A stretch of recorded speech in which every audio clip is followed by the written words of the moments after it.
Շարունակում ենք աշխատել ուղիղ եթերում, ինչպես եւ խոստացել է իմ հյուրն է Հայ-ազգային կոնգրեսից Լևոն Զուրաբյանը։ Բարև ձեզ, պարոն Զուրաբյան։ Շնորհակալ եմ հրավերն ընդունելու համար։ Մենք մի շարք հարցեր ենք առանձնացրել, բայց քիչ առաջ էր սկսեցի զրույցը Տիկին Զուրաբյանի հետ, մեր հարևան երկրի հետ կապված շատ կարևոր զարգացումներ են տեղի ունենում, գիտեք, որ երեկոյան իրանական պատվիրակությունը լքել էր շվեյցարյան բանակցություններն անցկացման վայրը, ի նշան Թրամփի սպառնալիքների դեմ բողոքի հայտարարել էր Իրանի բանակցային պատվիրակության անդամը, բայց բարեբախտաբար այդ բանակցությունները շարունակվեցին եւ այսօր կարելի ասել քիչ թե շատ դրական ազդակներ եկան, մասնավորապես Պակիստանի եւ Կատարի անխոժ միջնորդության ջանքերի շնորհիվ հաջողվել է զգալի առաջընթաց արձանագրել Լիբանանում պատերազմը դադարեցնելու գործում, հայտնել է Իրանի արտգործ նախարարը։ Այստեղ մի նախանձելի բան ասեմ, թե օրինակելի ինչ-որ բան ասեմ, քիչ առաջ էր դրա մասին խոսեցի, դուք պատկերացնում եք դաշնակից երկրի համար նաև ինչ կռիվ է տալիս մեր հարևան Իրանը, այսինքն քանի դեռ չեն դադարեցրել հրթիռությունները Իրանի, Լիբանանի ուղղությամբ, իրենք չեն նստում բանակցությունների սեղան եւ կարող ենք տեսեք ինչ թիրախի տակ են, ինչ հարվածների տակ են եւ կարելի է ասել, որ մի պահ էմսի տպավորություն էր, որ ողջ վերնախավը գլխատվեց եւ կարող է ինչ-որ պառակտում տեղի ունենալ, բայց թերևս սա է նշանակում ինչ ասել է խորքային պետություն, երբ որ կարողանում են այսպես դիմադրել եւ ոտքի վրա կանգնած մնալ եւ ավելին սեղանի շուրջ իրենք նստել եւ ինչ որ համենայն դեպս այն ինչ որ տարածվեց, այն ինչ որ հրապարակվեց, որտեղ միջազգային մի քանի լրատվամիջոցներ իրենց ձեռքում էր հայտնվել այդ կետերը, բավականին շահեկան վիճակում էր հայտնվում։ Իրանը բացի այդ, որ այդպիսի կետերի շուրջ է բանակցությունները գնում, ամենագլխավոր պայմաններից մեկը, որ պիտի դադարեցնեն, այս եթե այսպես համեմատենք մեզ հետ, օրինակ հիշենք, թե երբ որ Արցախի վրա հարձակում եղավ, օրինակ ինչ հայտարարություն եղավ մեր իշխանությունների կողմից, կամ մինչև հիմա, երբ որ այս անձը ինչ որ խոսում է, չգիտեմ, խաղաղությունից, այսինքն նվաստ բան վիճակն եմ էլի ուզում այս ամեն ինչի ֆոնին ստորացած վիճակն եմ ուզում ընդգծել, երբ որ մեր հայրենակիցները ծանր վիճակում հայտնվեցին, ինչ հայտարարություններ եղան, մեր հայրենակիցները ռազմաքաղաքական էլիտան շարունակում է Բաքվի բանտում մնալ, դրա մասին գրեթե խոսք չկա, ընդհակառակ ինքը այստեղ հոխորտում է 300,000 ադրբեջանցիների թեման շարունակում է հրապարակում մնալ։ Ես այսպես շատ կարող եմ թեմաներ անել, երևի Իրանից խոսենք ու անցնենք արդեն նրան, թե Օրդու-Բադում ինչ տեղի ունեցավ, շատ ուշագրավ է այն ամենի ֆոնի, որ Նիկոլը եւ ՔՊԱ-ականները հիմա այսպես մատ թափ տալով ասում են, «Էդով է խոսում 300,000 ադրբեջանցիների մասին»։ Խնդրեմ, Իրանից հետո գանք այս թեմային։ Նախ ես ուզում եմ ասել, որ Իրանի թեման շատ կարևոր է նաեւ մեր ներքին քաղաքական զարգացումների համար։ Այս կապը աշխարհաքաղաքական իրադարձությունների եւ Հայաստանում կատարվող իրադարձությունների ցավոք սրտի շատ քիչ է քննարկվում ընդհանրապես մեր մեդիայում, մեր վերլուծական հաղորդումներում եւ այլն, մինչդեռ այդ կապը շատ անմիջական է, որովհետեւ մենք պետք է հասկանանք մի կարևոր բան։ Այսօր համաշխարհային պայքար է գնում աշխարհաքաղաքական շահերի համար երկու կարևորագույն բևեռների միջև աշխարհում լիդերության համար։ Դա Միացյալ Նահանգներն են իր բոլոր դաշնակիցներով հանդերձ եւ մյուս կողմից Չինաստանը։ Եվ այդ պայքարը կենտրոնացել է հիմնականում այս պահին նավթային ռեսուրսների համար, այսինքն էներգետիկ ռեսուրսների համար։ Չինաստանի գլխավոր խոցելիությունը դա այն է, որ նա ունի սեփական նավթային ռեսուրսներ եւ այդ առումով բավականին կախված է նավթային ընդհանրապես կարբոն տենց ռեսուրսներից եւ այս բանում շատ կարևոր դեր են խաղում հետեւյալ երկրները՝ Վենեսուելան, որը նավթ էր ծախում Չինաստանին, Իրանը եւ Ռուսաստանը բնականաբար եւ TRIP-ի պրոյեկտը։ Հիմա բացատրեմ ինչի TRIP-ի պրոյեկտը, որովհետեւ TRIP-ի գլխավոր նպատակը, ինչպես շատ բաց ասաց Դոնալդ Թրամփը, դա այն է, որ ապահովի ամերիկյան նավթային ընկերությունների հասանելիությունը կենտրոնական Ասիայի երկրների նավթի հետ, Ղազախստան եւ այլն եւ այլն։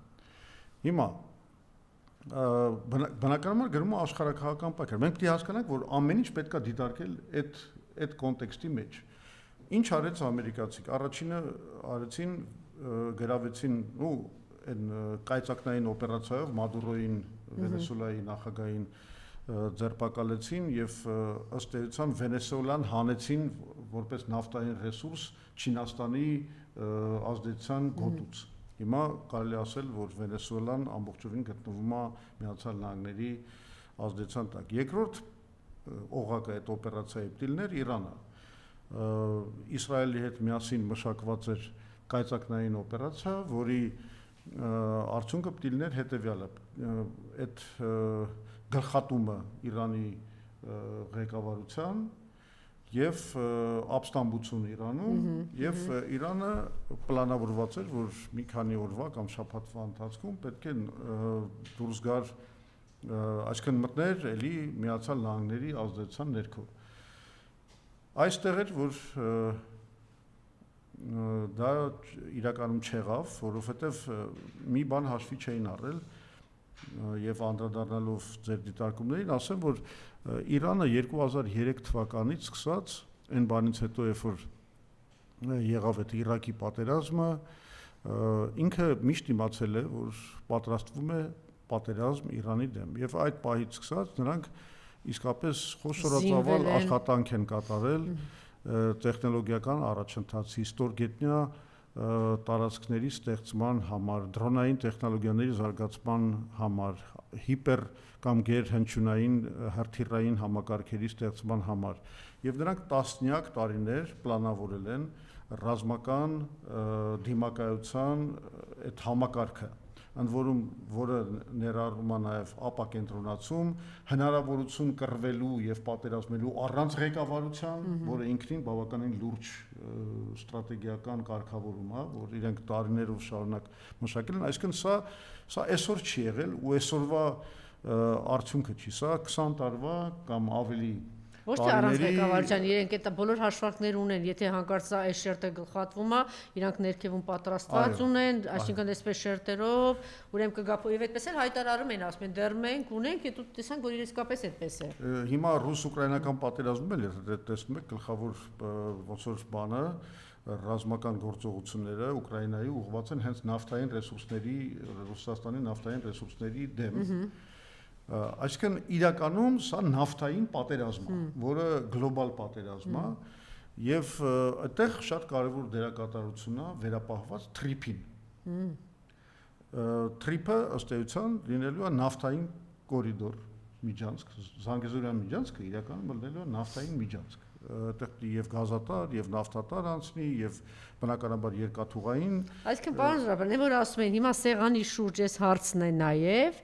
ու մենք չկանք, մեր հարցն էլ է, այստեղ կապված էլի մեզ հետ էս գլխավոր խնդիրը այն է, որ իրականացվում է միակողմանի աշխարհակահական պրոյեկտ։ Իրականում Հայաստանը, իդեմս Նիկոլ Փաշինյանի, կանգնել է հակամարտող կողմերից մեկի օգտին, որը իմ կարծիքով շատ վտանգավոր բան է Միացյալ Նահանգների մեր նման փոքր խոցելի երկրի համար, որովհետև դա նշանակում է, որ Հայաստանը ինքը իր ձեռքով իրան դարձրել է գործիք բավականին լուրջ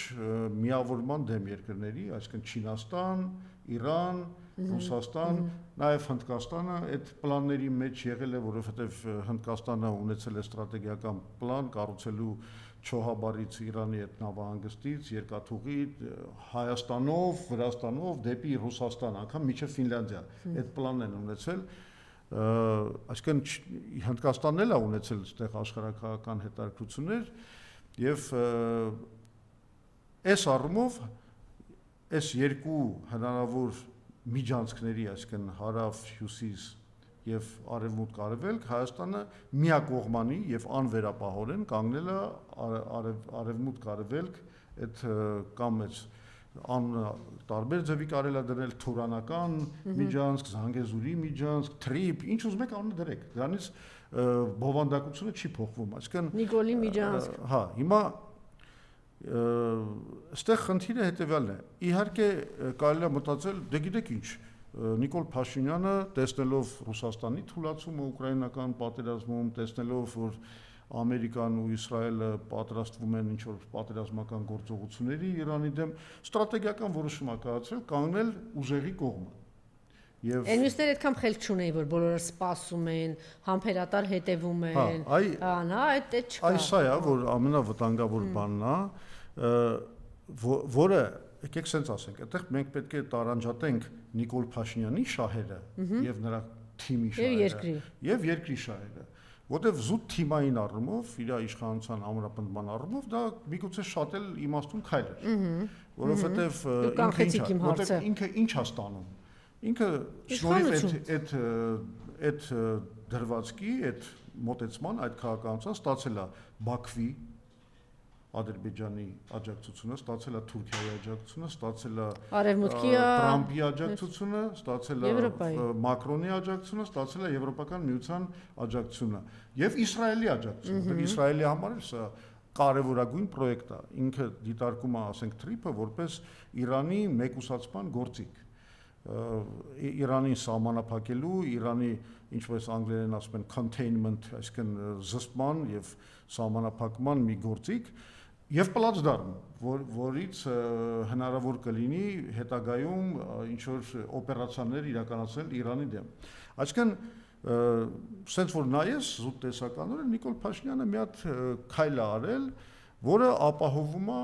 իր իշխանության վերարտադրությունը, որովհետև գիտեք ինչ, դա հենց այնպես չի, եթե դու ստանում ես Միացյալ Նահանգների, Իսրայելի,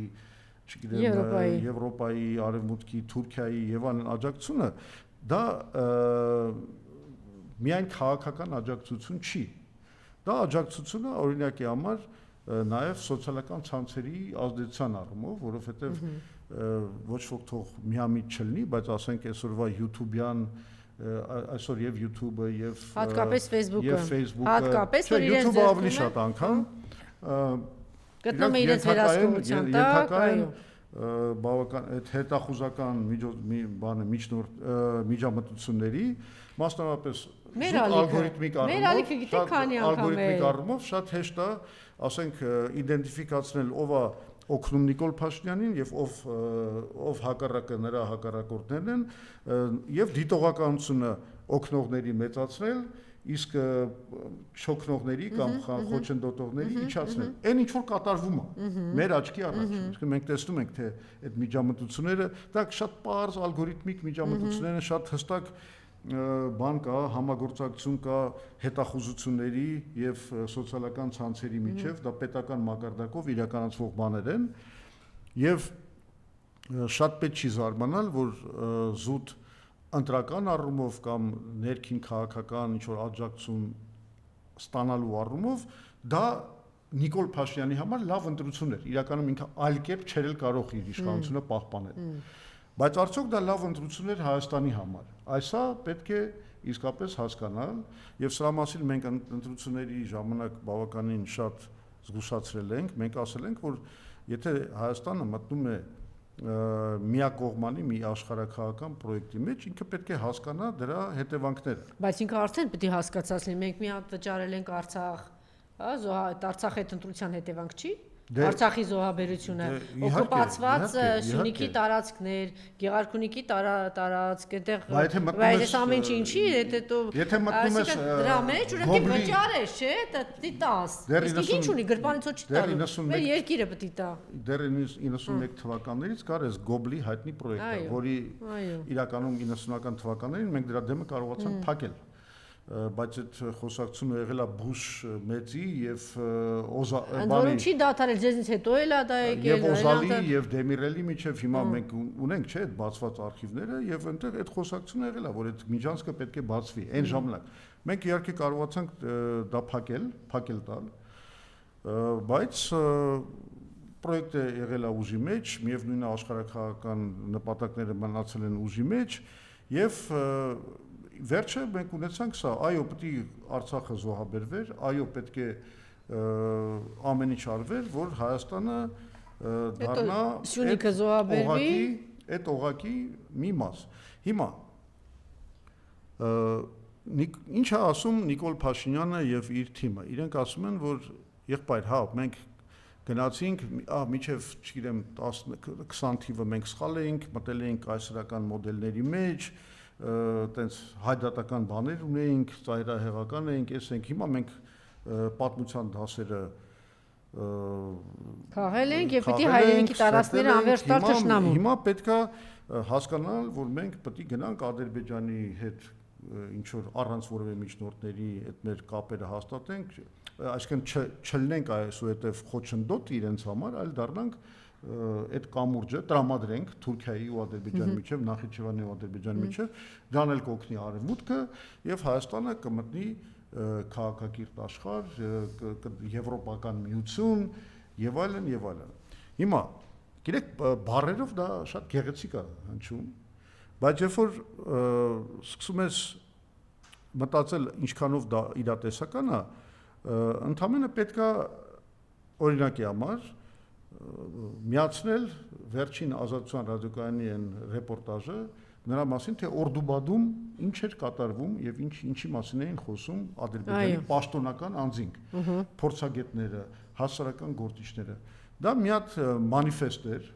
Չմոռանանք, որ դրանից առաջ Նիկոլ Փաշինյանը ասեց դատի եմ տալու, պատժվելու են բոլոր նրանք, ովքեր որ խոսեն նրա մասին, որ 300,000 ադրբեջանցի կա, ոնց որ ճակատագրի բան այդ նույն օրերին տեղի է ունենում այս Օրդուբադի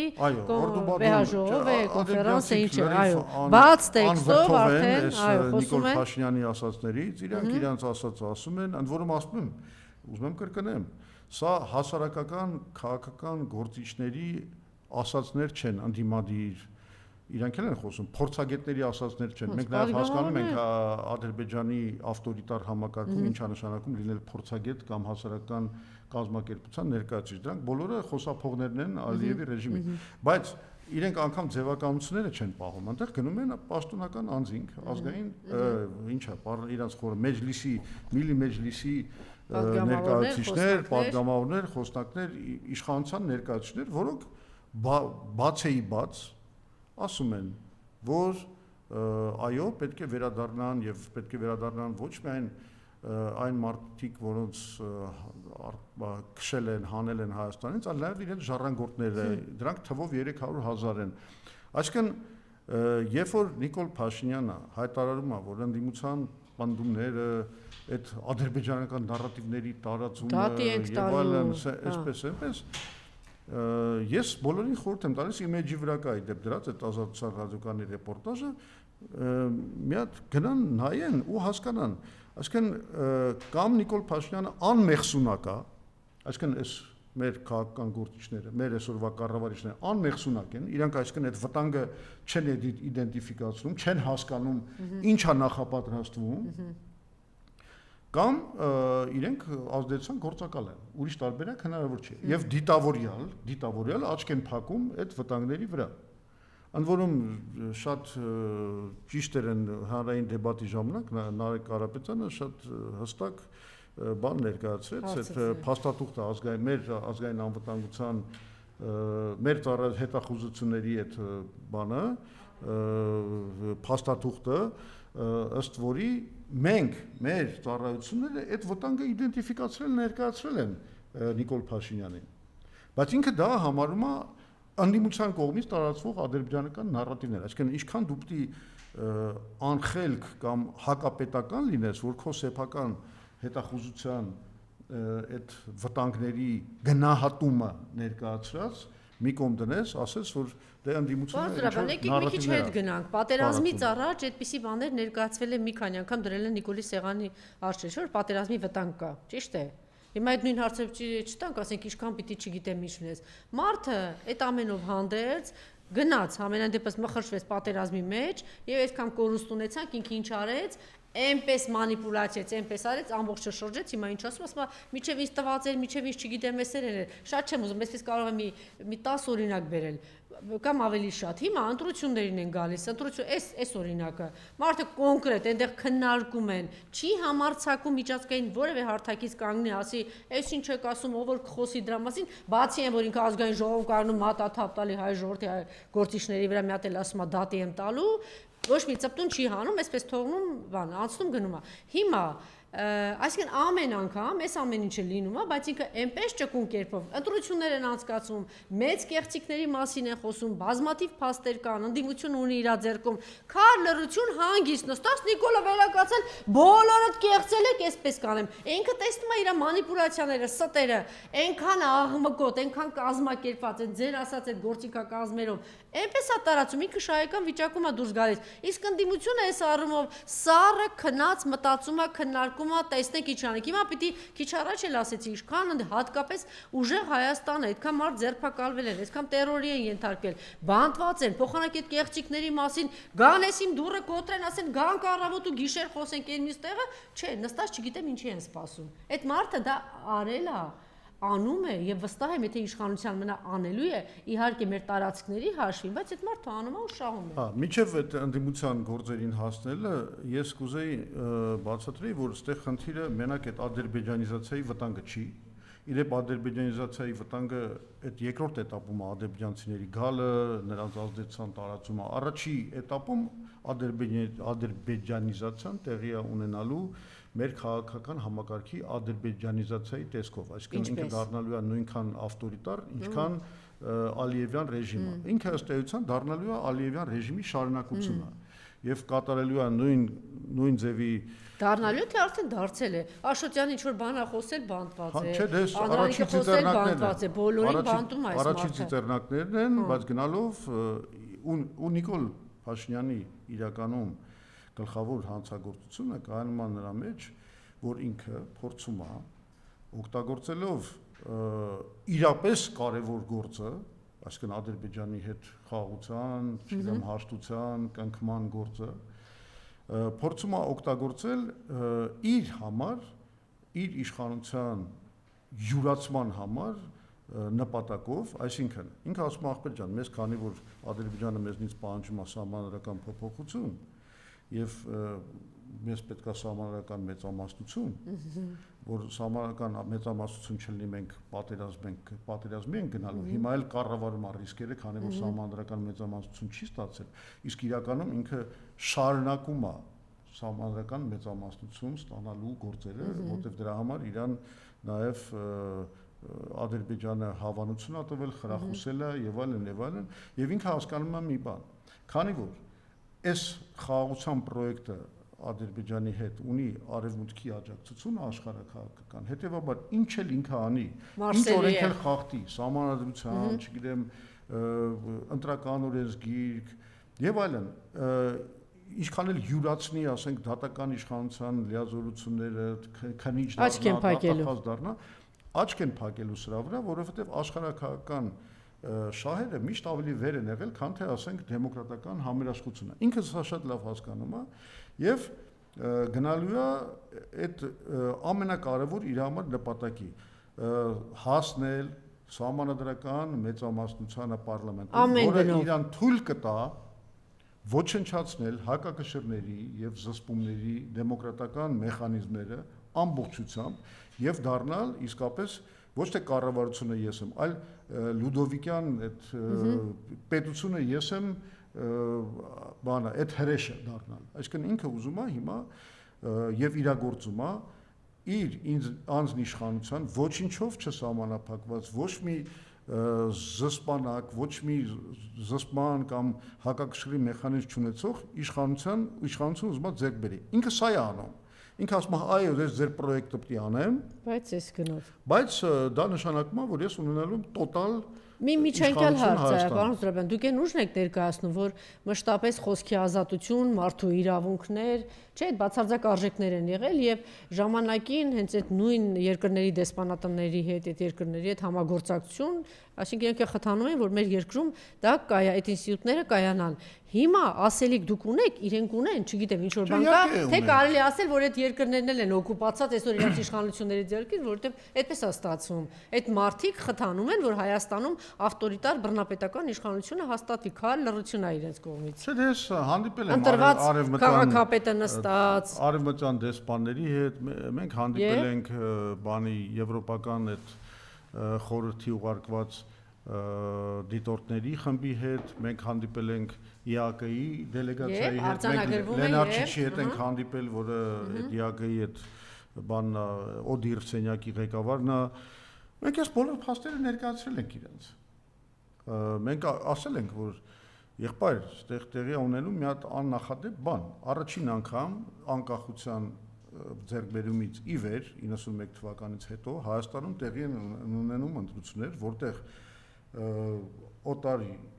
օտար երկրացիները, գերտերությունները այն գլխից նշանակում են Հայաստանի ապագա վարչապետին, ասում են, այս մարդը պիտի լինի վարչապետ։ Տրամպը ասեց, Մակրոնը ասեց, Եվրոպական միությունը ըստ էության ասեց, Ռուսաստանն էլ իր ձեռքով ասեց։ Հիմա այդ ամեն ինչը կեղծ է եղել արևմուտքի կողմից, թե հիմա այդ նույն արևմուտքը այսօր ինքն է օկուպացված։ Ուզում եմ հավատալ, այդ արժեքների կրողն են, ուղղակի օկուպացված են այսօրյանց իշխանությունների կողմից, թե իրականում այդ արժեքների կրողները չէին, համապատասխանեցնում էին ըստ բաների, էլի։ Ասել, որ ժողովրդավարությունը լրիվ բան է, սպառված է եւ ոչնչացված է։ Բա ինչ է նշանակում, Սորոսական արցախցի մեկը ինչ որ ակցիա է անում, եկել դրա հետևից գնում են դրսում է։ Ընտրված քաղաքապետը նստած, այն մյուս քաղաքապետը նստած, գործիչը փոխ նախագահ Աշոտյանը նստած, Անդրանիկ Եսեսյանը, սա ինչ տերոր է։ Մեր հասարակության մեջ մի հատ sense ռոմանտիկ մոտեցում կա, մերոնց չգիտես ինչի թվում է, որ դեմոկրատական երկրները կամ դեմոկրատիայի բաստիոնները գերխնդիր ունեն ամենուրեք տարածել ժողովրդավարություն եւ աջակցել ժողովրդավարությանը։ Չէ, որ իրենք նախկինում իրենց պետք էր, լավ էլ այդպես էին, այդ նախարարներն ասում էին առավոտը դուռը չբացած, դեսպանները կանգնած էին։ Մեր ռոմանտիկներին ես պետք է ասեմ հետեւյալը։ Միացյալ Նահանգները կամ Եվրոպական միությունը կամ ժողովրդավարական այդ երկրների համայնքը ինքը միշտ աջակցելու է ժողովրդավարությանը, երբ որ դա ձեռնտու է իր աշխարհակահական շահերի համար եւ միշտ աչք է փակելու ժողովրդավարության խախտումների վրա, երբ որ դա ձեռնտու չի կամ հակասում է այդ ժողովրդավարական զարգացումները, հակասում են իրենց աշխարհակահական նպատակներին։ Դրա օրինակի համար ամբողջ Եվրոպան, հա, եւ Միացյալ Նահանգները աջակցեցին 1988 թվականին դեմոկրատական շարժմանը արևելյան Եվրոպայում, Լեհաստանում, Չեխոսլովակիայում, Հունգարիայում, Ռուսաստանը փլուզելու համար։ Այո, վերջում խոստովանեցին, որ 60-ական 70-ական թվականներին Միացյալ Նահանգները կազմակերպում էին, ով չգիտի, թող իմանա, այդ հայտնի բանն է, չէ, CIA-ի, KHV-ի օպերացիան, որի անվանումն էր Կոնդոր, այսինքն զբաղված էին ինչով, ամբողջ հարավային Ամերիկայում ոչ միայն սոցիալիստներին կամ ընդհանրապես ձախ մտածողներին էին բռնում եւ անհետացնում, տանում էին Արգենտինայում էլ ու կորցնում էին, այլ նաեւ ուղղակի ազատ մտածող մարդկանց։ Եվ հազարավոր մարդկանց ամբողջ հարավային Ամերիկայով հավաքել են, տարել են, սպանել են, կորցրել են եւ աջակցել են բոլոր բռնապետներին։ Այդ ժամանակ չկար արևմտյան ներողություն հարավային Ամերիկայում որևէ բռնապետ, որին չաջակցեր Միացյալ Նահանգները, իսկ որտեղ որ կար ժողովրդավարություն, օրինակ համար Չիլիում, աջակցել են նաև այդ ժողովրդավարության ոչնչացմանը, Ալիենդեին ոչնչացավ, ու պարադոքսը գիտեք ինչն է, որ տոտալիտար սովետական միությունը, որը իսկապես որևէ հարգանք չունի մարդու իրավունքների կամ ժողովրդավարության նկատմամբ, այն սովետական միությունը, որը միլիոնավոր մարդկանց սպանել է, պահել է գուլագում, չգիտեմ, հետո փսիխուշկաներում այդ թվերին դիսիդենտներին ապահել, բայց ինքը աջակցում էր ժողովրդավարությանը Չիլիում։ Իմ ասածը ինչ է, որ երբեք չպետք է մենք այս ռոմանտիզմի մեջ ընկնենք եւ մտածենք, որ գիտեք, երկրները տենց ժողովրդավարական իրանք աջակցում են ժողովրդավարությանը։ Այդ լավ, բայց նաև չպկահարենք էլի, որ այ եկել են, չգիտեմ, դեմոկրատիա այդ երկրների, բայց այստեղ մի կարևոր բայց կա, պարոն Զուրաբյան, այդ ամեն ինչը Հայաստանում արում է, կարող է ծեծված թեմա, բայց մեր համար կենսական նշանակություն ունեցող շատ կարևոր հարց է։ Այդ ամեն ինչը արվում է հակառուսական տրամադրության ներքո, ճիշտ է։ Այսինքն, եթե հետևում ենք ռուսներին դուրս վանդել մի երկրում, որի անվտանգությունը այս պահի դրությամբ, ես չգիտեմ արդեն վաղ ինչ է, պահում է Ռուսաստանի Դաշնությունը, մի երկիր, որի հետ ապրանքաշրջանառությունը ամենամեծն է, մի երկիր, որ 70%-ը, այսպես ասած, սնվում են, այդտեղից էլ չեմ ասում 3 միլիոն քաղաքացիներ ունենք, բայց սրա մասին Նիկոլը չի մտածում, ասենք թե հասկացանք, ինքը բանակցում է, գալիս է ու կանգնում են ելակի, ծաղիկի ու բացի արժի։ Այո, երկրորդ մասին, որը նույնպես շատ կարևոր է։ Եթե հասկանալի է ինչի արևմուտքը կունենա հակառուսական տրամադրություններ, որովհետև իրաց թշնամին է,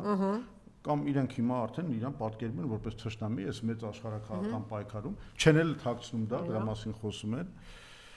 ապա պետք է հասկանալ արդյոք Հայաստանի արդեն ճամբարներ են ստեղծել, չգիտեմ, ծանոթ եք թե չէ, անցած շաբաթ տարածեցին եվրոպական 1-2 երկրներում ճամբարներ, երբ որ ռուս զինվորները Ռուսաստանի հետ պատերազմ լինի, գերիներին ինչ պայմաններում պիտի պահեն, չէ, լավ, այդ հասկանալի է, դա իրանց գործն է, մենք չենք կարող խառնվել այդ բանի մեջ, մենք դատողություններ չենք անելու նրա մասին, իրանք ռազմավարական ճիշտ տեղեկացված լինենք, բայց ինչ է կատարվում այս աշխարհում։ Այստեղ հարցը մենք կներեք, մենք չենք կարող քննադատել ոչ Թրամփին, ոչ եվրոպական լիդերներին, դա մեր գործը չի։ Դա մեր գործը չի, ոչ էլ Ռուսաստանի լիդերներին, ոչ էլ Իրանի լիդերներին, դա մեր գործը չի։ Մեր գործը քննադատելն է մեր սեփական լիդերներին, որովհետև միակ ազդեցությունը, որ մենք կարող ենք ունենալ, դա մեր ներքին քաղաքական ազդեցությունն է։ Եվ մենք պետք է հարցադրում դնենք ոչ թե այ Եվրոպան սխալ է անում, հա, ռուսներին թշնամի է հայտարարում, այդ իրենց գործն է, հիմա իրենք եթե իրենք սխալ ստրատեգիա են ընտրում, դա իրենց խնդիրն է, ու իրենց քաղաքացիների խնդիրն է, թող եվրոպացիները իրենք որոշեն այդ ճիշտ ստրատեգիա թե սխալ ստրատեգիա, ու որոշելու են, արդեն գնում են այդ process-ները, բայց մենք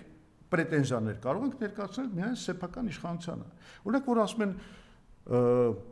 այս բանը անպայման ուզում եմ ասում են այ Ռուսաստանի թողտվությամբ Ղարաբաղը կորցրեցինք, բան, սենց Ռուսաստանն է մեղավոր։ Լսեք, եթե 90-ական թվականներին մենք ասեինք, որ այ ռուսների թողտվությամբ մենք կորցրեցինք Շահումյանն ու Մարտակերտը, մեզ հում կուտեին, որովհետև սա կասեին, ախպեր, ինչ եք Ռուսաստանի վրա գցում։ Եթե Ռուսաստանն է արել դա անգամ դուք եք մեղավոր, ուրեմն դուք չկարողացաք լեզու գտնել Ռուսաստանում, ուրեմն դուք չկարողացաք բայց շարունակությունն էլ ասեք, բայց դուք շարունակությունն էլ ասեք, որ դուք կարողացաք լեզու գտնել։ Բայց ես հենց եմ ուզում ասեմ, այսինքն մենք երբեք կյանքում չենք արդարանա մեր որևէ ձախողման համար մեղքը դնելով ինչ որ գերտերության վրա ու ասելով գիտեք ինչ, այ իրանք սենց վատն էին, սենց բան արեցին։ Մենք դες բան երբեք չենք թույլ տվել, որովհետև հասկացել ենք, որ մեր քաղաքացիների պրետենզիան կարող է ուղղված լինել միայն մեզ։ Այս մարդու մոտ աշխատում է դա եւ տևական ժամանակ։ Այսինքն եթե դու Ռուսաստանի հետ ունես վատ հարաբերություն, կամ եթե Ռուսաստանը քո դեմ ինչ որ վատ բան է անում, թեկուզ Ղարաբաղում, դա էլի քո խնդիրն է, դա քո ձախողումն է, դու ես այդտեղ խնդրեմ թույլ տվել։ Մենք 90-ական թվականների այդպես էինք մոտենում։ 1000 այդ մենակ մի դրվագով եք ասում, պարոն Զուրաբյան, դա տարածվում է ամեն ինչի վրա։ 8 տարի հետո այս մարդը նույն դասարանում է մնացել, նույն բանը կրկնում է։ Բայց ինչի դեմ, չգիտեմ ինչ գործ պետք է հարուցեմ։ Բայց ինչի դեմ, ընկեր, կարծեմ դուք էլ չեք բանավեճին։ Դու ես այնտեղ վեր ընկած։ 8 տարի վեր ընկած այնտեղ եկել է ասում է, բայց չգիտեմ ինչը պետք է անեմ, բայց չգիտեմ ես պետք է հիմա անեմ։ Կարճ ասած, օրինակ, եթե դուք տեսել եք, հա մեզ մեղադրում են Պուտինին, դուք ինչի չեք մեղադրում, ինչի իր դեմ չեք դուրս գալիս, որ ինքը sense բաներ անես, բաներ։ Այդ մարդիկ, այդ իբր թե արևմտամետները, որ sense մեր վրա արձակվում են, իրենք չեն հասկանում, որ մենք կներեք մեկ Թրամփին էլ չենք մեղադրում ոչ մի բանի մեջ, կամ ասենք Մակրոնին էլ չենք մեղադրում։ Իսկ եթե հիմա մեղադրում ենք, որ միջամտում են մեր ներքին գործերի մեջ, որովհետև դա մեր ներքին գործն է, ու մեղադրում ենք բոլորին, բոլոր կողմերին, որոնք միջամտում են։ Շատ լավ, մեր երկուսի գործընկերները այստեղ են, իրենց կարծում եմ նա շատ ուրիշ կարևոր բան է հետաքրում, բայց մենք կարևոր հարցին չպատասխանեցինք, այսինքն իսկապես մենք հիմա մտել ենք, մենք պետք է հասկանանք, մենք ում վրա ենք ստավկա դրել, հիմա շատ բարձրացնեմ, մենք ստավկա ենք դրել արևմուտքի վրա, մենք ստավկա ենք դրել նրա վրա, որ արևմուտքը կապահովի մեր անվտանգությունը ու տնտեսական անվտանգությունը, եւ մենք ստավկա ենք դրել նրա վրա, որ այդ ամեն ինչը մեզ թույլ կտա հաղթահարել բոլոր տնտեսական եւ այլ պատժամիջոցները, որոնք Ռուսաստանը կարող է իրագործել մեր դեմ։ Իմ կարծիքով սա հիմարություն է եւ Հայաստանը չպետք է մտներ նման կոնֆրոնտացիոն համակարգի մեջ, կոնֆրոնտացիայի մեջ Ռուսաստանի ստեղծ բխելու է նաև Իրանի հետ կոնֆրոնտացիան եւ այլն եւ այլն։ Էս էլա չէ խնդրեմ։ Օրինակ Թրիփի իրագործումը, եթե մենք հասկանում ենք, որ սա նավթային պատերազմի կոմպոնենտներից մեկն է։ Այսպես այնպես Ռուսաստանի դեմ է, Չինաստանի դեմ է։ Այսինքն ակնհայտ է, չէ՞ որ այս թրիփի դեմ լինելու է շատ ուժեղ Իրանի ռեակցիա, մի քիչ ավելի պակաս Ռուսաստանի ռեակցիա ու մի քիչ ավելի պակաս Չինաստանի, բայց հավաքական ռեակցիան իրանց աշխարհաքաղաքական դա շատ լուրջ խնդրեմ է, այսինքն մենք սա մեկ, այսինքն աշխարհաքաղաքական ռումբա, որը ցանկացած րոպե կարող է պայթի։ Երկրորդը ինչ որ մեկը հասկանում է, երբ որ դու քո անվտանգությունը կառուցում ես 20,000 կիլոմետր այն կողմ գտնվող Միացյալ Նահանգների բարյացակամության վրա, ընդ որում իրանք ոչ մի լուրջ պարտավորություն չեն վերցնում, չէ, այնքան գոնե այդտեղ Մակրոնը այնքան բարոյական ասում է մեր վրա հույս չդնենք։ Դու հույս ես դնում մի քո անվտանգությունը խարսխում ես մի աշխարհաքաղաքական կենտրոնի վրա, որը արդեն կուտակել է 39 տրիլիոնի պարտք, որի տնտեսությունը արդեն գտնվում է շատ լուրջ ճնշումների տակ, որտեղ ինքը համարվում է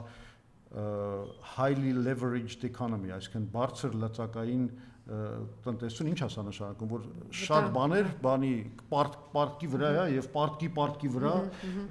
կառուցված տնտեսություն է եւ այդ տնտեսությունը կարող է ապրել։ Որ այդ գերտերության մասին եք ասում։ Դե Միացյալ Նահանգների մասին։ Հասկանան խոսքը ինչի մասն է, հանկարծ բան չլներ։ Եվ այդ բոլոր լուրջ մասնագետները, տնտեսագետները հասկանում են, որ չի կարող համարվի պարտքի այս աճը, որ տեղի ունի Միացյալ Նահանգների համար, ասենք, եւ այդ պարտքի սպասարկման գումարների աճը, որը անվերահսկելի է դարել, դա չի կարող համարվի, անգլերեն ասում են sustainable, այսինքն շարունակական, չի կարող լինի։ Այս համակարգը շատ խոցելի համակարգ է ու ինչ որ պահի կարող է Ամերիկան ուղղակի հնարավորություն չունենա ապահովել անգամ այն փոքր պարտավորությունները, որ իր վրա վերցրել է։ Բայց այդ դեպքում ինչ եք անելու։ Այսինքն հայտնվելու եք լրիվ թշնամական մի հատ միջավայրի մեջ, որտեղ ձեր հարևանները ձեզ հարցնելու են, ահա դուք ձեզ բանը դրել եք այդ օտարի վրա, հա, դե հիմա պատասխան տվեք։ Այս բաները չեն հասկանում, իրանք չեն հասկանում, որ միակողմանի խաղադրույքներ կատարելը այսօրվա ասենց փոթորկալից աշխարհաքաղաքական իրավիճակում դա ինքնասպանական իրական մոտեցում է։ Չեն գիտակցում, թե շահի բանը, օրինակ ինչ որ մի հատ Դավիթ կա, ես Վահագնի որդի, որ մեծ լսարան ունի եւ ամբողջ օրը այդպիսի քարոզետ անում է, հակառուսական ու արևմտապետել է Շիրինյան Խզմալյան բան, էլ չեմ ասում դրանք, չեն հասկանում, թե ուղղակի, այսպես ասեմ, բանը շահի սենց մոտեցում կա, ասում են լավ դուք չեք եղել Ամերիկայում, չեք եղել Եվրոպական միությունում, այդ մեքենաները իրանց դուք առնում եք արևմտյան մեքենաներ, չէ՞, դուք էս եք անում, այն եք անում։ Այս մարդիկ չեն հասկանում, հա, եղել ենք արևմուտքում, շատ ընդունում ենք ժողովրդավարական իդեալները։ Որի մասին որ հիմա պատմում եք, այն ինչի մասին պատմում եք։ Չէ, ժողովրդավարական իդեալները մեկը ընդունում ենք, մենք համարում ենք, որ խախտվել է դա։ Չէ, այստեղ ուրեմն պետք է պարզություն մտցնեմ։ Ես ասում եմ, որ ժողովրդավարական երկրները ստորադասում են իրենց ազգային անվտանգության ներողություն ժողովրդավարության համերաշխության շահերը ազգային անվտանգության շահերի նկատմամբ, բայց այդ չի նշանակում, որ իրենց երկրի ներսում ժողովրդավարությունը լավ նպատակի չի ծառայում։ Ինքը ծառայում է լավ նպատակի։ Այսինքն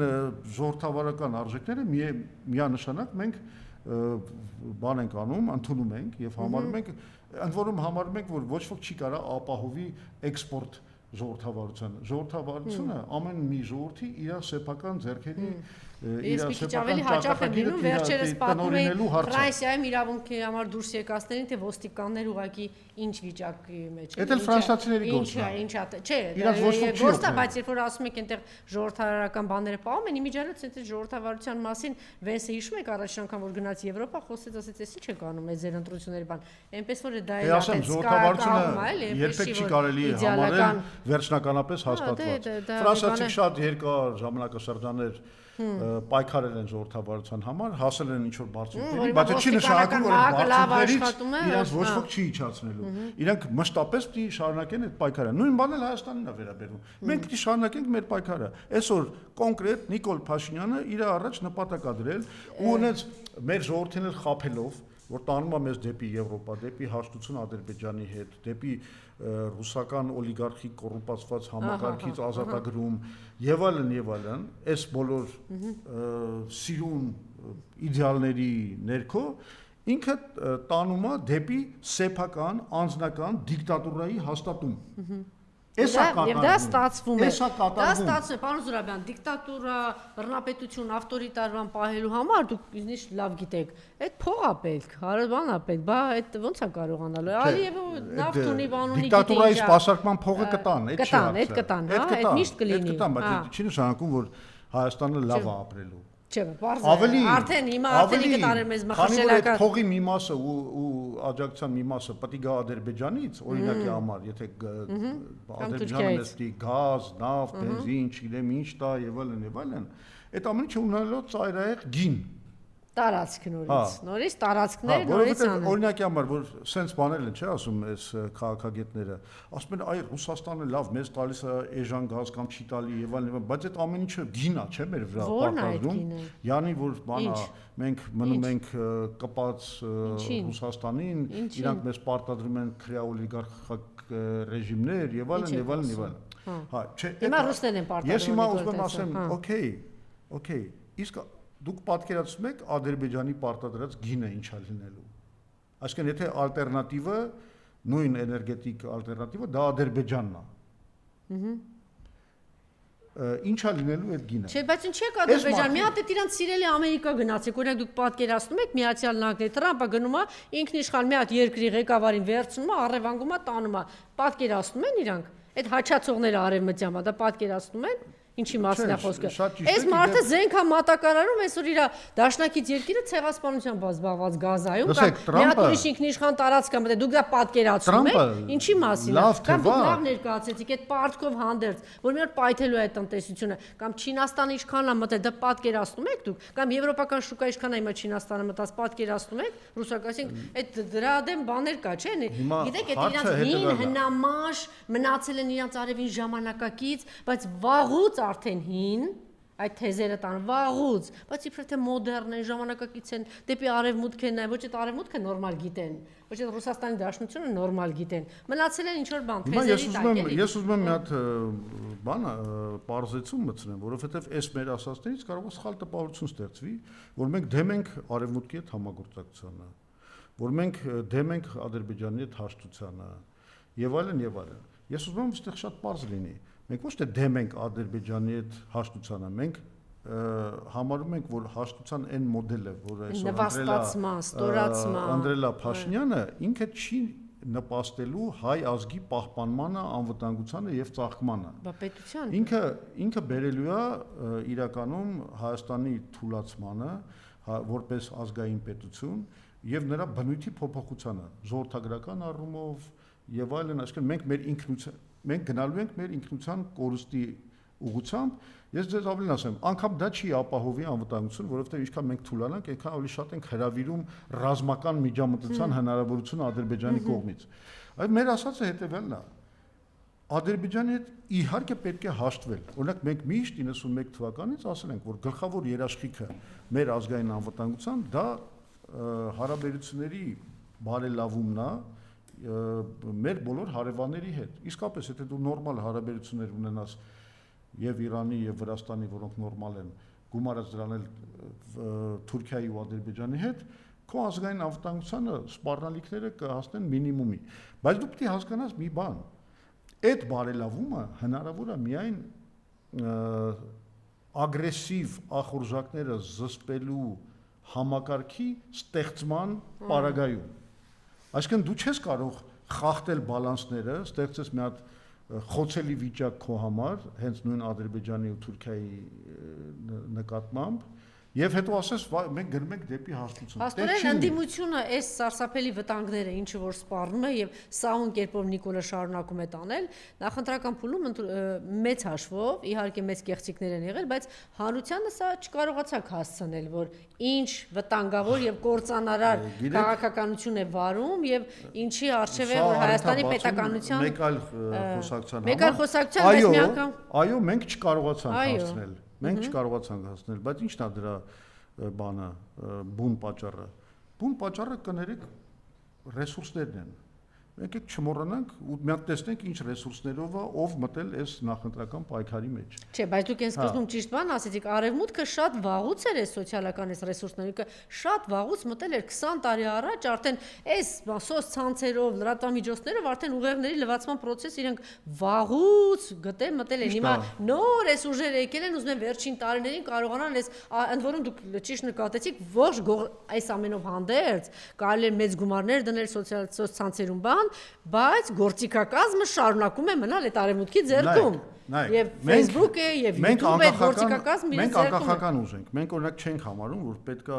արևմտյան այս ռեսուրսների բանը ազդեցությունը Հայաստանում փոխարինել ռուսական ռեսուրսների ազդեցությամբ։ Մենք համարում ենք, որ Հայաստանը պետք է կարողանա պետական կամք գտնել իր մեջ, կարողանալ որպես անկախ պետություն, որը պետք է կարողանա բալանսավորի հարաբերությունները Արևմուտքի, Ռուսաստանի, Իրանի հետ եւ խաղալով նաեւ ինչ որ իմաստով իրենց հակասությունների վրա մի ստանա եւ Ռուսաստանից եւ Միացյալ Նահանգներից եւ Իրանից մեզ համար նպաստավոր գործարքներ։ Պարոն Զուրաբյան, եթե այս գործիքական հիմա ժամանակը չի մի քիչ ավելի սուր բացահայտ խոսել, եթե այս գործիքակազմերով իրենք այս ամեն ինչը օգտագործում են պետականաքանդ Հայաստանի կործանման, այս ամբողջը գնում է, դուք կարծում եք պատահական է, որ գնում է հերոսների դեմ, անցյալի դեմ, պատմության դեմ, ինքնության դեմ, ոչնչացնում են ամբողջությամբ, բացա կործանարար չի, պետք չի դրանից բաց խոսել։ Որովհետեւ այս գործիքը դրա դեմ են օգտագործում իրենք։ Որովհետեւ դու հրաժարվել ես քո անկախական պահվածքից, որովհետեւ դու մտել ես մի սխեմայի մեջ, ու այդ սխեման քեզ պարտադրում է իր բայց նաև չզլանանք, ասենք որ այս գործիքակազմը, որ մեզ տրվել է, գուցե դրական 10-20% կա, բայց իր մեջ կործանարար է, որովհետև եթե ինքնությունդ ոչնչացրեցին, իսկ սրանով է գնում։ Նախկին նախագահները հանցագործեն, գործարար արարողը հանցագործա, թիվ 1 բարերարը հանցագործա, այս նույն այլանդակությունների հետևանքը չի դա։ Բայց ինչ եք կարծում, բայց եթե դու ասում եմ նորից տեղավորվում ես։ Այդ մարդը բերել են իրանց սատանային էլ, այդ սատանաները ասում է բա հանցագործեն։ Եթե դու տեղավորվում ես արտաքին միջամտության մի միակողմանի սխեմայի մեջ, այդ սխեման քեզ ամեն ինչ պարտադրել է։ Ամեն ինչ,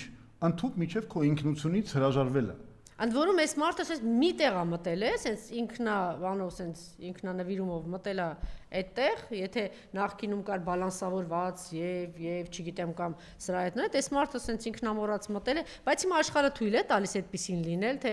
աշխարհը դուք ինքներդ նշեցիք երկու բևեռների բան պատերազմը, իմ գործընկերները անհանգստանում են, ուզում են այս թեմային անդրադառնանք, հետո մենք կշարունակենք մեր զրույցը, այդ թեման, որ այսօր ուրեմն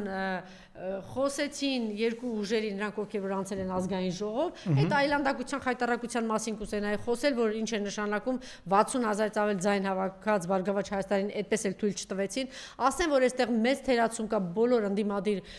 ուժերի գործունեությունը, կարելի է քննադատել, որ այնքան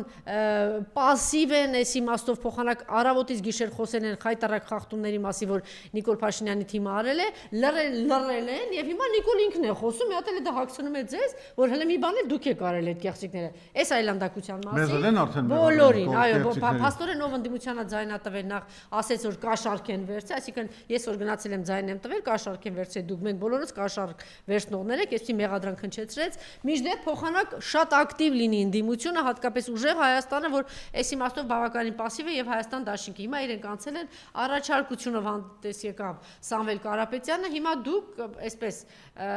մեկ այլ առաջարկ եք արել, առաջարկում է Հայ ազգային կոնգրեսը, առաջարկում են ընդդիմադիր ուժերին ստեղծել ոչի շարժման համազգային միասնական ճակատ, ասված է Հայ ազգային կոնգրեսի տարածած հայտարարության մեջ, անցկացնել ժողովրդական բողոքի համատեղ զանգվածային միջոցառումներ, ի աջակցություն 2026 թվականի հունիսի 7-ին ԱԺ-ի կեղծված ընտրությունների արդյունքների եւ դրա հետ կապված ռեժիմի ապօրինի որոշումների եւ ակտերի բողոքարկման ասված է հայտարարության մեջ շատ բավական երկար։ Մի քանի բան կա, հա, մի քանի բան կա։ Ինչը կառանձնացեք, ինչ եք ակնկալում եւ ինչպես եք դա պատկերացնում։ Նայեք, այսօր Փաշինյանը դնելու է իր առաջ, ասացի, ամեն գնով օգտագործելով նաեւ միջազգային աջակցությունը, որի մասին այսքան ժամանակ խոսում ենք, ձևավորել սահմանադրական մեծամասնություն պարլամենտում։ Որն են դրա ճանապարհները։ Մի ճանապարհը այնա, որ դե արդեն էս պետք է հիմա սահմանադրական դատարանով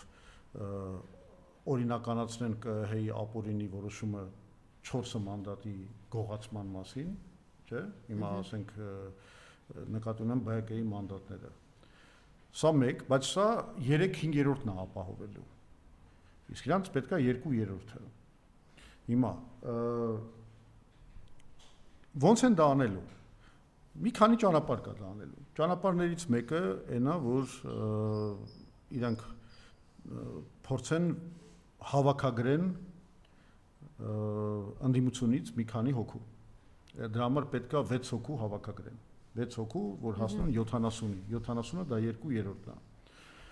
է։ Ինչու է Նիկոլը այսքան կատաղած հիմա հարձակվում ընդդիմության վրա, չնայած եթե համարենք, որ ինքը իսկապես հաղթանակ է տարել, ինքը պետք է երջանիկ լիներ, հիմա ինքը պետք է եւ երջանիկ լիներ եւ պետք է շատ ավելի հանդուրժողական տրամադրված լիներ, գնար դեպի ընդդիմություն, դեպի ընդդիմադիր զանգված, ասել դե ես բոլորիդ բանն եմ, վարչապետն եմ, 18 թվի խայտարակ ելույթների ինչ եղել է ընտրությունների ժամանակ այդ սուր չգիտեմ այդ բառապաշարը բանը եւ այլն եկեք մի կողմ դնենք հիմա մենք նորից պետք է գնանք կայուն երկրի կառավարման բան այդ դա սովորական տրամաբանական բանն է էլի ընթացքն է որը ընտրություններից հետո լինում է բայց ինքը ավելի է սրում պայքարը ինչի որովհետեւ ինքը հասկանում է որ այս վիճակով ինքը իր անձնիշխանությունը չի ապահովել իրան պետք է այդ 70 մանդատը դրա համար ինչ կարա անի ինքը սկսում է քրեական գործեր նախ վարկաբեկում է 3 ուժերին եւ 3 ուժերը չեն արձագանքում բոլոր ընդդիմադիր ուժերին անդադ վարկաբեկում են լիդերները անընդհատ անում է վարկաբեկ է բայց իրան պետք է որ 6 հոգի բերի իր ճամբարը կամ ավելին դրա համար ինքը հասկանալով որ լիդերներին տենց երևի չի կարա կոտրի ինքը պետք է իրանց օրինակի համար մի տարբերակ է սա այս քրեական գործերով բաներով տանի բանտերը զրկի մանդատներից հետո ներքևի ցուցակից այդ կգան ինչ որ մարդիկ որոնք արդեն ինչ որ պահի կոտրվեն որտեվ կամ տենց մի քիչ ավելի երկրորդ բայց կարա առանց հիստերիա yani Թայլանդակ առանց բառապաշարի այդ բաների ինչի որովհետեւ այդ անում է բանտ անի բանտ նվաստացնի հրաժարվեն կամ չգիտեմ ինչ անի սա նաև հոգեբանական տերոր է եւ որը ուղղված է եւ քնչական մարմիններին ուղղություն տալուն եւ այդ sense ասեմ խոցելի ցուցակի խոցելի անդամների հոգեբանությունը կոտրելուն այսինքն սա հենց դրա մասին է վկայում ինքը հիմա չի փնտրում ներքին հասարակական համերաշխություն ինքը հիմա փնտրում է ընդդիմության ոչնչացում ասում եմ որտեվ դա ծառայում է այդ նպատակին հիմա ինքը չի համարում այս ընտրությունները ավարտված ինքը շարունակում է իրան միջև 70 մանդատը չվերցնի ինքը չի հանգստանա հիմա այս տարբերակներից մեկն է երկրորդ տարբերակը ցավոք սրտի sense մի հատ խնդիր կա որի մասին մենք գրել ենք այս մեր հայտարարության մեջ 202 հոդվածն է սահմանության 202 հոդվածը կարգավորում է թե ինչպես կարող է ընդունվել նոր սահմանությունը կամ կարող է փոխվել եւ այդ հոդվածում է գրած որ դու հանրակրվեի կարած դնես 2/3-ով բայց եթե դու փոխում ես այդ հոդվածը եւ 2/3-ը դարձում ես 3/5 դու փաստորեն կարողանում ես արդեն Ինչն է իրան խանգարում սահմանադրական դատարանի բոլոր դատավորները իրենն են դե հենց է դա ուրեմն ինքը բայց այդ դեպքում մի քիչ բարթանում է սխեման երկու հատ հանրակրվե պետք է անցկացնես այսինքն դի սկզբից մի հատ հանրակրվե անցկացնես 3/5-ով դնես հանրակրվե այսինքն ինքը դա 202 հոդվածը փոխելու մասին գնաս փոխես դա իջացնես շեմը հանրակրվեի դնելու միջև 3/5-ը հետո նոր երկրորդ հանրակրվե այսինքն ինքը համարում է դա բարդ դրա համար գերադասելի է որ այս վայրակ բառապաշարով ագրեսիա բռնապետությամբ հասնի նրան որ այդ 6-ին առևանգի տանի կամ չգիտեմ վախեցնի տանի թե բոլոր ուղղությունները to keep all options on the table հա ասենք բոլոր հնարավորությունները բան անես պահես սեղանի վրա ու գնաս բոլոր տարբերակները որը ստացվի արևմուտքն է քար լռություն է ասում է տար բանտերով նվաստացրու ստորացրու ճնշի բռնապետություն ինչ ուզում ես արա ինքը իր անձնիշխանության ձեռքբերման այս օպերացիան անցկացնում է այդ Ադրբեջանի հետ հաշտության խաղաղության քողածածկույթի տակ ինքը ասում է արևմուտքին արևմուտք ջան Բա համ ուզում եք նահավել ուզում եք ես բան անեմ ես մոտ գնամ այս բաները անեմ նստացնեմ բռնա Ինչ եք ուզում։ Պետք է անեմ։ Ճիշտ է, հիմա արևմուտքը իբր այտենց եվրոպական միությունը ինչ-որ պատգամավորներ, բաներ փորձում են ասել Ադրբեջանին դե լավ ինքը չկարողացավ սահմանական մեծամասնություն ձեռք բերել, միգուցե դուք հրաժարվեք այդ բանից, այդ պնդումից, գնաք ստորագրեք խաղաղությունը, սենց առանց սահմանությունը փոխելու բան,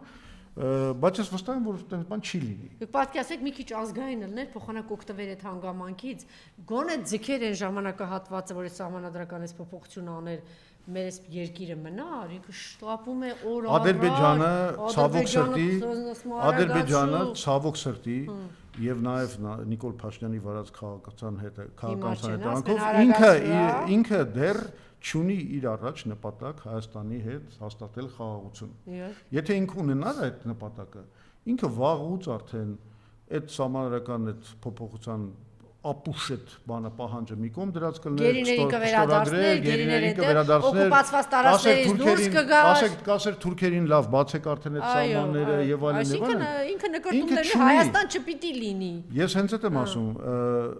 մեզ պետքա նոր քաղաքականություն որը Ադրբեջանին կտանի խաղաղության ճանապարհով Այն ճանապարհով, որը տանում է Նիկոլ Փաշինյանը, դա խաղաղության ճանապարհ չի, դա երկրի քայքայման ճանապարհն է։ Այո, Ադրբեջանը ինչ է ուզում նաև արկաղության հռչակագրի հանել բանից համացությունից, որովհետև դա բանը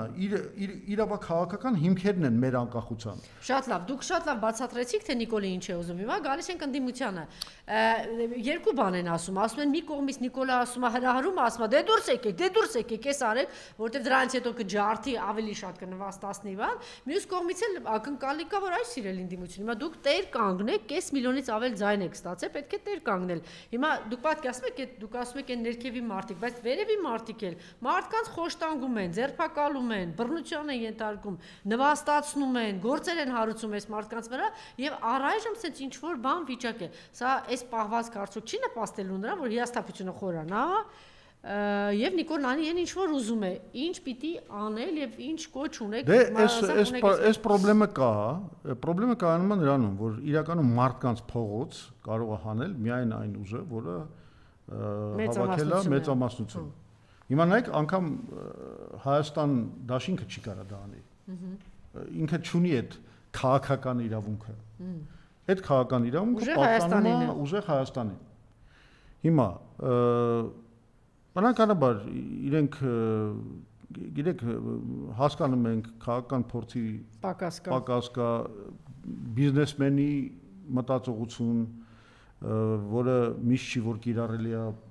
Բայց եկեք ողջունենք, որ շատ կարճ ժամանակահատվածում իսկապես հաջողություն արձանագրվեց այդ ուժը այսքան բռնաճնշումների տակ Սամվել Կարապետյանը այնուամենայնիվ կարողացավ երկարքանի հազար ձայն ինչքան էր 300 Այստեղ խնդիրը հիմա իրանք արել են համախմբման առաջարկ, մենք էլ արել ենք մեր առաջարկը, մենք իդեպ կոնսուլտացիաների մեջ ենք, մենք խոսում ենք իրար հետ։ Բնականաբար իրանք ունեն իրենց պատկերացումները թե ոնց են պայքարը տանում Առաջին տարբերակին դուք դեմ եք, դուք եք համաձայն, որ տեսեք որոշ ընդդիմադիր գործիչներ ասում են, Նիկոլը ուզում է որ դուրս գան, հիմա ինչ որ ակցիաներ լինեն, որ ինքը ջարդի, ինքը հրահրում է, կա այդպիսի բան, թե ճիշտ է որ պիտի դա լուրջ չեմ ընդունում Ուրիշ բան որ պահը բաց թողնված է, ժողովրդին պետք է հանել Լավ, այդ պահը բաց թողնված է, այս մարդը հիմա կանգնում է կեղծիքից է խոսում, քար լռություն է, ձայն չկա, փոխանակ առավոտ ու գիշերը Նիկոլենց կեղծիքի մասին խոսում։ Այն բանը, այն օրերը որ բաց թողնեցին, ինչ եմ ասում բաց թողնված է, որովհետև ընտրությունները երբ որ թարմ է, հիշողությունը թարմ է, ժողովրդի վրդովմունքը թարմ է, մարդիկ մտել են քաղաքականության մեջ, այդ պահը կարելի է օգտագործել։ Հիմա մարդիկ կամաց-կամաց դուրս են գալիս քաղաքականությունից, որտեղ վերադառնում են կենցաղին, կամաց-կամաց։ Հետևաբար այդ զանգվածը բան անում, կամաց հալում է, որը կարող է ինչ-որ փոփոխություն Դա գիտակցում է, դուք ասում եք մենք կոնսուլտացիաներ ենք անում, ուժեղ Հայաստանը, չգիտեմ, դա գիտակցում է, որ Ես հիմա չեմ կարող փոխանցել եւ դրա իրավունք չունեմ, ու դա քաղաքական բանակցությունների էթիկան թույլ չի տալիս, որ ես ասեմ իրենք ինչ են ասում մեզ։ Այդ իրենց դիրքորոշման ներկայացնելու բացարձակ մոնոպոլ իրավունքը պատկանում է իրենց Ինչպես նաև մենք կարող ենք ասել մենք ոնց ենք պատկերացնում բայց ես համարում եմ որ կարելի է այս մոտեցումների շուրջ բանակցել տեսնել ում հետ ինչ բաների կարող են։ Օրինակ համար կան քաղաքական ուժեր, որոնք մեզ դիմել են եւ որոնց հետ մենք նույնպես կոնսուլտացիաներ ենք տանում, որ ստեղծենք օրինակի համար այդ հանրակրվեում ոչ ասելու շարժումը։ Կան այդպիսի ուժեր։ Կան ուժեր, որոնք ասում են, եղբայր, եկեք ստեղծենք մեր սոցիալական սահմանադրական պրոյեկտը։ Դրանց հետ ենք բանակցում։ Կա ուժեղ Հայաստանը, որը իր մոտեցումներն է ներկայացնում, դրա շուրջ ենք բանակցում։ Ուղղակի պարոն Զուրաբյան, այնպես չլինի, մենք մեկ ամսից հանդիպենք, դուք արդեն ասեք, ախր պիտի մեկ ամիս առաջ այդ պիտի արդեն շարժվեին, էլի, այնպես չլինի, անվերջ, այսպես ուշացման բանի մեջ լինենք։ Դե հիմա մենք կարող ենք տարբեր ցանկություններ ունենալ, մեր Չէ, նաև այստեղից պիտի ոչ արվի, որ պիտի հիմա գոնե այդ որ տարածում է ընդդիմության վրա, որ բոլորը ծախված ձայներ են, կաշառք, չգիտեմ ինչ, պետք է սրա դեմ առնել։ Ես հատուկ դիմում եմ Սամվել Կարապետյան, մի քնեք, վեր կացեք ձեր ուժերը պիտի ակտիվանան, ես դրա մասին ավելի խոսի, իհարկե պիտի Հայաստան դաշինքներ պիտի վաճառեն։ Այդտեղ մի հատ կարևոր հարց կա։ Եթե ճիշտ է, որ ծախված են, եթե ասենք տենց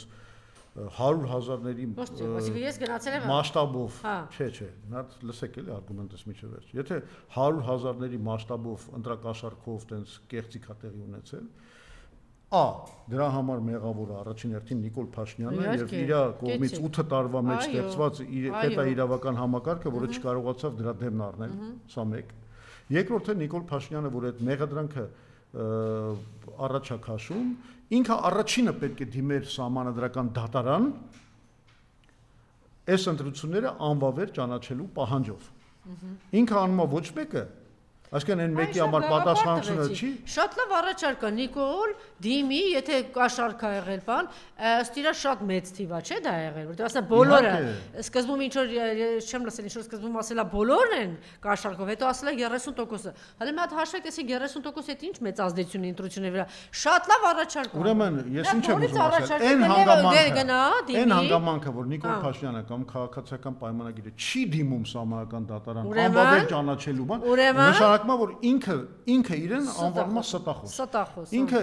Ինքը ասում է, որ իրականում ընտրությունները լեգիտիմ են եղել։ Ինքը այդ իր գնահատականն է, այդ թվում նաև ընդդիմության։ Օրինակ դիմի բան արա, այս հրաժարվի այս ընտրություն։ Չէ, կարծեմ վերջին օրը 21-ին էր։ Անցավ, լավ, արդեն ճակատին գրվեց հերթական անգամ, դե ինչ։ Այսինքն Չէ, բայց սա բան փաստարկ է։ Չէ, բայց սա դեմագոգիա է, ուզում ասեմ, որովհետև դու մեղադրանք ես ներկայացնում ու այդ մեղադրանքին հասանելի իրավական առումներով տեր չես կանգնում, նշանակում է դու ինքդ ընդունում ես, որ սուտ ես ասում, մանիպուլյացիա է, սովորական, բայց եթե տենց բան կա, դու էլ ասպես փաստեր կան, ընդ որում այն մասշտաբի, որ թույլ են տալիս նման մեղադրանքներ ներկայացնել ընդդիմության, բայց սահմանադրական դատարան ինչի չես մտնում, ինչի չես մտել արդեն, ինչի ես թույլ տվել, որ այդ լինի, ու ինչի չես մտնում հիմա, որ անվավեր ճանաչես այդ բան։ Այսինքն սա բան է, հերթական սուտն է, որի նպատակը, ասում եմ, մենակ այն է, որ ջարդես, թուլացնես ընդդիմությանը, եւ այստեղ մի հատ կարեւոր հարց է, որի մասին ես ուզում եմ խոսեմ։ Ասեք եւ ավարտենք։ Այդ մանդատների հարցը։ Իսկապես այստեղ մի հատ խնդիր կա։ Մենք պետք է հասկանանք, ընդդիմությունը պետք է իր այդ պատասխանատվությունը գիտակցի։ Եթե հանգարցակի, այսինքն մենք ասում ենք, չէ՞, մանդատները վերցրեք, գնացեք պայքարեք, որտեղ դա գործիք է։ Բայց եթե դուք հարգելի ընդդիմություն ջան, խորհրդարանական ընդդիմություն,